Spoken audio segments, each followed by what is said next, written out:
Hello, Namaste. This is me Vikram Rai from Gadgets in Nepal. Welcome to another brand new video. So आज चाहिँ हाम्रो अफिसमा आइपुगेको छ Redmi Note 10. Yes, so यो phone चाहिँ नेपालमा रिसेन्टली लन्च भएको फोन हो र एकदमै एग्रेसिभ प्राइसमा चाहिँ यो फोन चाहिँ लन्च भएको छ र आज चाहिँ हामी यो फोनको चाहिँ अनबक्सिङ गर्ने छौं. यसको फीचर्सहरु के कस्तो छ त्यो तपाईलाई म भन्नेछु र अन्त्यमा चाहिँ मेरो आफ्नो इनिशियल थट्सहरु चाहिँ शेयर गर्नेछु. So without further ado, let's get started.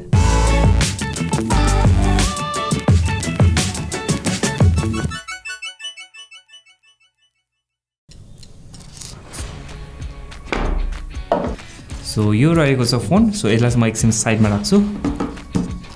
Okay. So यहाँ रहेको छ तपाईको माथि सिम एक्जिक्युटर 2. त्यसपछि यो म्यानुअल्स र वारेन्टी कार्ड रहेको छ. त्यसैगरी यसमा चाहिँ तपाईको एउटा क्लियर केस पनि आउँदै रहेछ, which is always nice to have. यसैगरी तपाईले यसमा पाउनुहुन्छ टाइप सी केबल र अन्त्यमा चाहिँ तपाईले यो 33 वाटको फास्ट चार्जर पाउनुहुन्छ. So I don't know like के भइरहेछ यो मोबाइल मार्केटमा चाहिँ अब फ्ल्यागशिप फोनहरुमा चाहिँ तपाईको चार्जरहरु चाहिँ कम्पनीले हटाइरहेको छ भने मिड रेन्ज फोनहरुमा चाहिँ तपाईको कम्पनीहरुले चाहिँ फास्ट चार्जिङहरु चाहिँ इन्क्लुड गरिदिरहेको छ. सो एकदमै उल्टो भइरहेछ अहिले चाहिँ. अलराइट, सो अब यो प्लास्टिक चाहिँ पिल गरौँ है.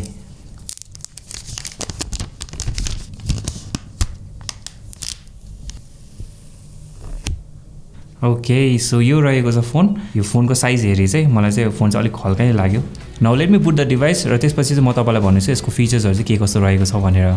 अलराइट, सो फोन चाहिँ बुट अप भइसकेको छ as you can see here. So फ्रन्टबाटै म स्टार्ट गर्छु. सो फ्रन्टमा आउँछ तपाईको 6.43 इन्चेसको चाहिँ सुपर एमोलेड डिस्प्ले, फुल एचडी प्लस रेजोल्युसन हो यसमा. र प्रोटेक्सनको कुरा गर्नु पर्दाखेरि चाहिँ यसमा चाहिँ तपाईले कोर्निङ गोरिल्ला ग्लास 3 को प्रोटेक्सन चाहिँ पाउनुहुन्छ. र डिस्प्लेको माथि चाहिँ तपाईको पञ्च होल वाला चाहिँ डिजाइन रहेको छ र त्यहाँ चाहिँ तपाईले पाउनुहुन्छ 13 मेगापिक्सलको चाहिँ सिंगल सेल्फी क्यामेरा. र यो डिस्प्लेको कुरा गरिराख्दाखेरि चाहिँ यसको बेजल्सहरुको बारेमा कुरा गरिहाल्छु. सो बेजल्सहरु चाहिँ टप र साइड साइडमा चाहिँ एकदमै मिनिमल रहेको छ भने बटममा चाहिँ अलिकति मोटो चाहिँ रहेको छ. र मलाई चाहिँ के लाग्यो भन्दाखेरि चाहिँ यसको बटमको बेजल चाहिँ अलिकति पातलो भइदिएको भए चाहिँ यो फोन चाहिँ अझै राम्रो देखिन्छ जस्तो लाग्यो. र यसको बिल्ड क्वालिटीको कुरा गर्नु पर्दाखेरि चाहिँ यो फोन चाहिँ it is completely made out of plastic. यसको फ्रेम पनि प्लास्टिकबाट बनेको छ भने यसको पछाडिको ब्याक पनि प्लास्टिकबाट चाहिँ बनेको छ.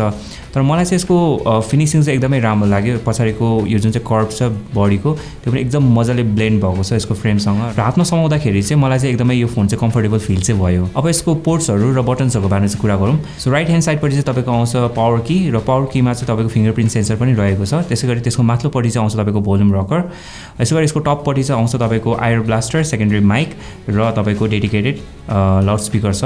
बाइ द वे यसमा चाहिँ तपाईको ड्युअल स्टेरियो स्पिकर पाउनुहुन्छ. एउटा चाहिँ यो टपमा भयो, अर्को चाहिँ बटममा. र लेफ्ट साइडपटि आउँछ तपाईको सिम ट्रे र यसमा चाहिँ तपाईको दुईटा सिम कार्ड स्लट छ भने एउटा चाहिँ dedicated micro SD card slot पनि रहेको छ. र अन्त्यमा चाहिँ बटम पार्टको कुरा गरौँ. सो यसमा चाहिँ तपाईको आउँछ 3.5 millimetre headphone jack, main mic भयो, USB टाइप सी पोर्ट र लाउड स्पिकर. अब ब्याक साइडको कुरा गरौँ. सो अघि मैले भनेको थिएँ तपाईको ब्याक साइड पनि प्लास्टिकबाट बनेको भनेर र यसको चाहिँ फिनिशिङ चाहिँ एकदमै अलिकति ग्लोसी टाइपको रहेको छ. र तपाईको पछाडी चाहिँ तपाईले क्वाड रे क्यामेरा सेटअप चाहिँ पाउनुहुन्छ जसमा चाहिँ मेन क्यामेरा सेन्सर रहेको छ 48 मेगापिक्सलको, 8 मेगापिक्सलको अल्ट्रा वाइड, 2 मेगापिक्सलको म्याक्रो र 2 मेगापिक्सलको चाहिँ डेप्थ सेन्सर आउँछ. अझ क्यामेराको साइडमा चाहिँ तपाईले फ्ल्यास लाइट पनि पाउन सक्नुहुन्छ. र ब्याक साइडको बटममा चाहिँ तपाईको ब्रान्डिङ्सहरु चाहिँ रहेको छ. र here are some sample images that I took from this camera.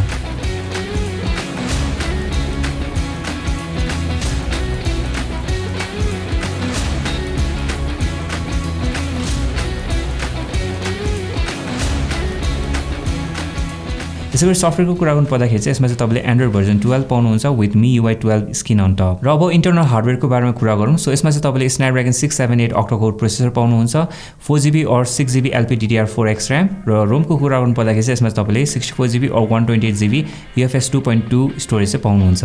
र यो हार्डवेयरबाट चाहिँ we can expect some decent performance from this device. So यो हार्डवेयरबाट चाहिँ तपाईले चाहिँ अब डे टु डे नर्मल टास्कहरु जस्तै कि अब एप्सहरु अनि वेबसाइटहरु हेर्ने, भिडियोहरु हेर्ने त्यसको लागि चाहिँ मोर देन इनफ छ भन्छु म हैन.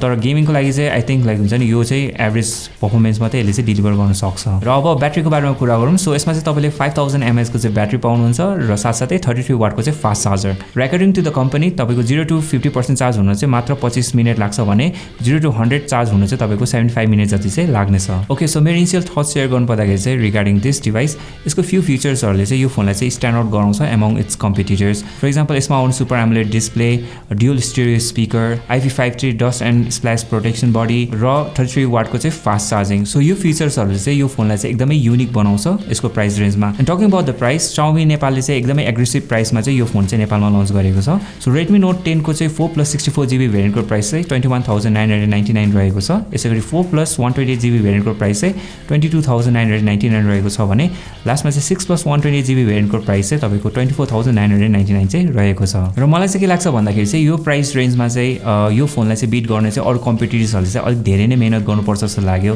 So there you have guys, thank you so much for watching this video. यसको फुल रिभ्यू लिएर चाहिँ हामी चाँडै नै आउनेछौँ। So make sure to subscribe our YouTube channel and hit that bell icon as well. Also यदि तपाईँसँग चाहिँ के क्वेसन क्वेरिजहरू छ regarding this smartphone, let me know in the comment section below. I will see you guys in the next one. Till then, Jay Nepal.